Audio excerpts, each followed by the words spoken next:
Welcome to the Season 7 finale, Episode 11 of COMMCast. I'm your host, Jose Ramos-Flores. COMMCast is a production of the Longwood University Communication Studies Department and the COM 434 COM Lab class. This show is dedicated to highlighting the Longwood and Farmville communities. Today's episode is about a fan favorite from the Longwood Lancers men's basketball team, a Big South champion, and a high flyer who's thrown down some powerful dunks, Elijah Tucker. Let's start the show.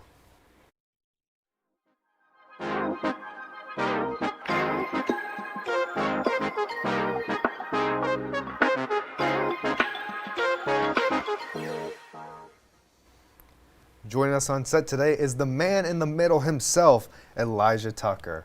Elijah, thank you for coming on. Yeah, of course. Glad to be here. We got a couple of questions, and I want to go a little bit back to kind of your parents' college careers. Your mom and dad both played at the University of Tennessee. Your mom was a member of 2 national championship teams.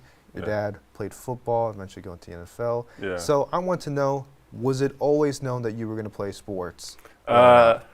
Yeah, I mean, they never really forced me to play a sport, but I would say just wanting to as a kid, and then they just encouraging me to play. They never forced me to play a specific sport. Like my dad was a football player, my mom was a basketball player, and I just so happened to be better at basketball than I was at football. So I kind of chose my own path with that. But yeah. We talked in the past before, and you told me that you grew up playing and liking football a bit more. But eventually, as you just mentioned, you eventually went down the basketball path.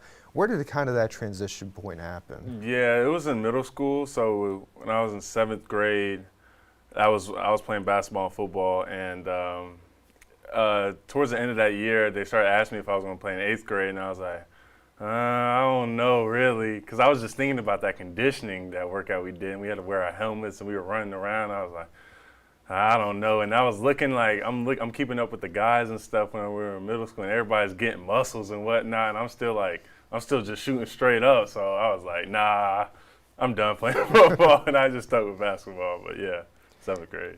So going through your high school career, coming from Canton, Georgia, you were a 3-star recruit coming out of high school, and we've talked in the past that not a lot of people from your area kind of get that exposure and then go to it. How was the support of the community when you got to commit to Xavier coming out of high school? Yeah, no, I got a bunch of love from Canton and Cherokee High School. I mean, just growing up there and being there basically my whole life, you build strong relationships with, coaches, your teammates, and I mean, they all showed a lot of support from me and just encouraged me throughout, my journey through high school and middle school over there in Cherokee. But, I mean, I couldn't have done it without them. I mean, they still support me to this day. They still want to know what I'm up to, and they're still following my game. So, I mean, I couldn't thank Cherokee High School or Canton, Georgia enough for, my upbringing. It's important to have that community around you. Yeah, for sure. So after your time at Xavier, you entered the transfer portal, and I want to ask you, what drew you to come to play at Longwood?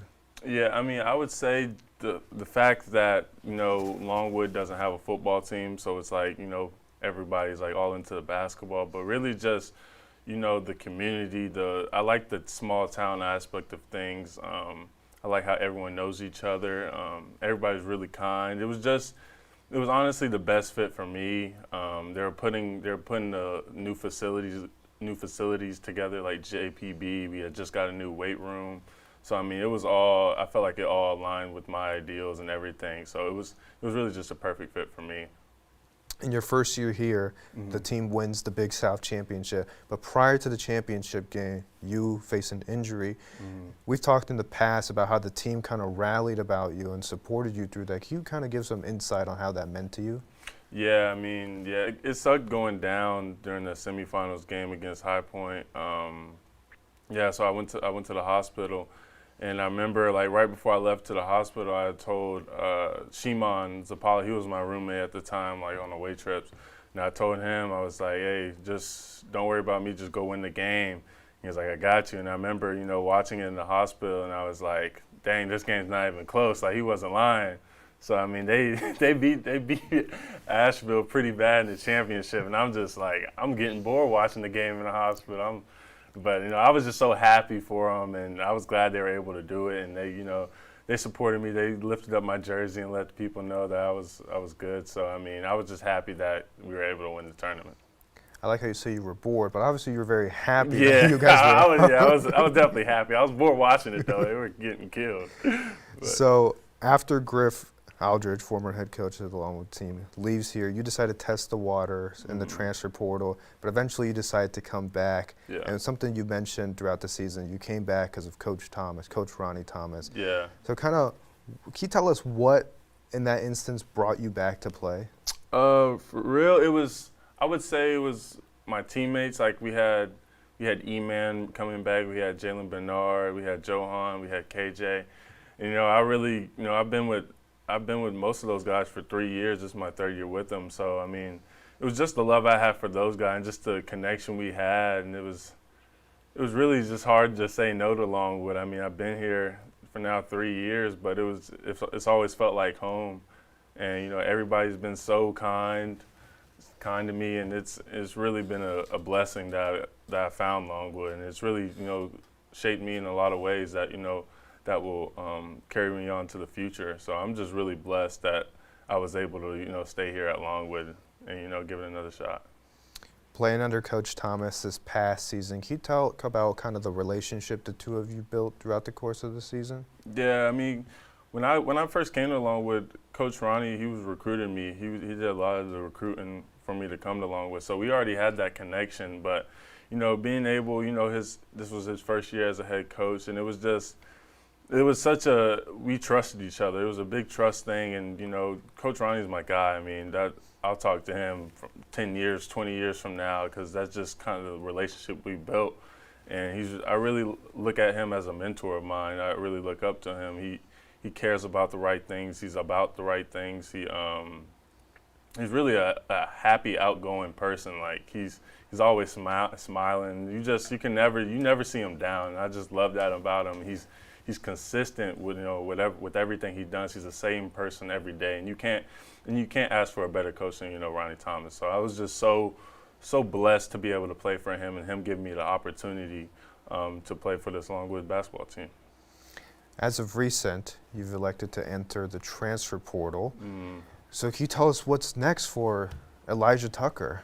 Yeah, I mean, so I technically don't have any years of eligibility left, so I entered the portal with also putting a waiver in for the NCAA because I played my second year at Xavier. I only played in 7 games, and I'm trying to appeal to get that year back because that year counted to my year. So I'm trying to appeal right now. So really just waiting to hear back from the NCAA.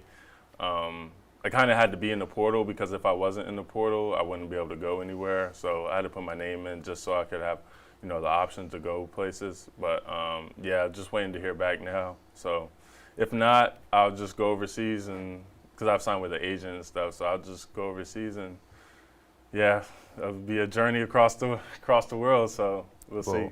Definitely a lot of people here at Longwood are supporting you and hoping the best for you. Yeah, I appreciate that. As much as you mentioned Longwood means a lot to you, I think you mean a lot to Longwood. So thank you, Elijah, for answering those questions. Let's take a quick break, and we'll be right back with Comcast Trivia.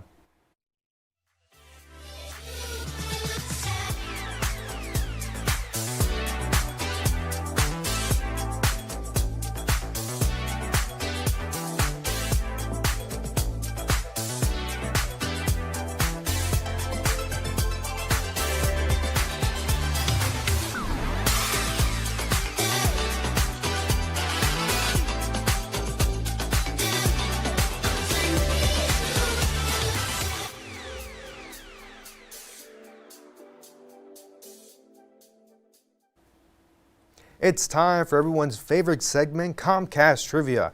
Elijah, we got some trivia questions, not only about your collegiate career, but also about your parents. Are you ready? I'll give it a try. I don't know if I'm ready, but I'll give it a try. So our first question here today is, what was the record of the University of Tennessee's women's basketball team, which your mom was a member of, in 1998?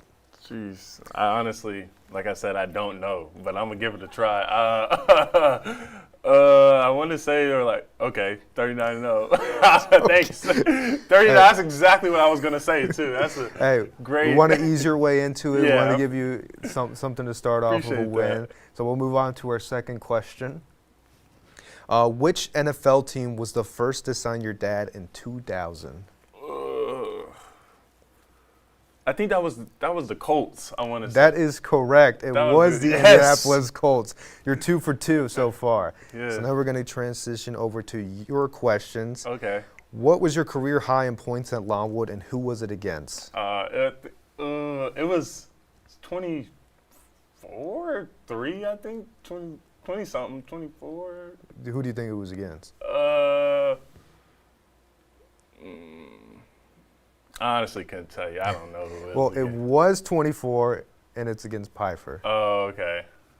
Your next question here is, what was your career high in rebounds at Longwood, and who was it against? I know this one. That was crazy. That was 16, and that was at Radford against Radford. Correct. Yeah, that was 4 crazy. for 4 so far. Yeah.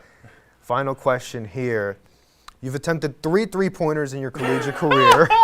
You've made 1. Which team was it against? That was against good old Presbyterian. Yep, Presbyterian. 5 for 5. Congratulations, Elijah. I think throughout the history of Comcast trivia, you might be one of the few who's gotten 100%. Hey, what can I say? So thank you to Elijah Tucker for joining us today. Thanks to everyone with CommLab behind the scenes. And thank you for watching. This concludes Season 7 of CommCast. Make sure to keep your eyes out. Wow. Make sure to keep your eyes out for Season 8 of CommCast. Until then, I've been your host, Jose Ramos Flores, saying goodbye, everyone.